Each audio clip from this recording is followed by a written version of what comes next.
আল্লাহ পাক রব্বুল আলামিন ওয়া মালাইকাতুহু তার ফেরেশতারা ইউসাল্লুনা আলান নবী, নবীর উপর কি পড়ে? যেখানে আল্লাহ বলেন বন্ধু তুমি বলো আমি আল্লাহ তোমার উপর দরুদ পড়ি, এটা বলেন নাই। এখানে বলছে আমি আল্লাহ নিজে বন্ধু আমার ফেরেশতাদেরকে নিয়ে তোমার উপর দরুদ পড়ি। এই ইমানদারগণ যারা বেঈমান তারা করতে পারবে না, যাদের কাছে কি আছে।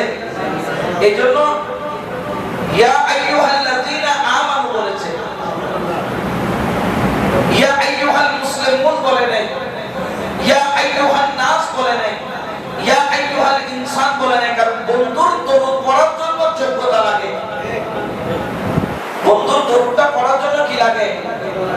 আল্লাহর নাম সবাই জপতে পারে, বন্ধুর নাম সবাই জপতে পারে না। ঈমানদারদেরকে ডাকছেন ইয়া আইয়ুহাল্লাযীনা আমানু, মুসলমানদের মধ্যে যারা ঈমানদার তোমরাই, আমি আল্লাহ তোমাদেরকে হুকুম করছি তোমরা আমার বন্ধুর উপর দরুদ পড়ো।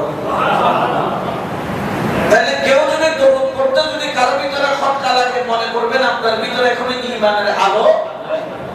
আর বন্ধুর দরুদ পড়তে গিয়ে যাদের অন্তর খুশি হয়ে যায় মনে করতে হবে আমার ভিতরে ঈমানের আলো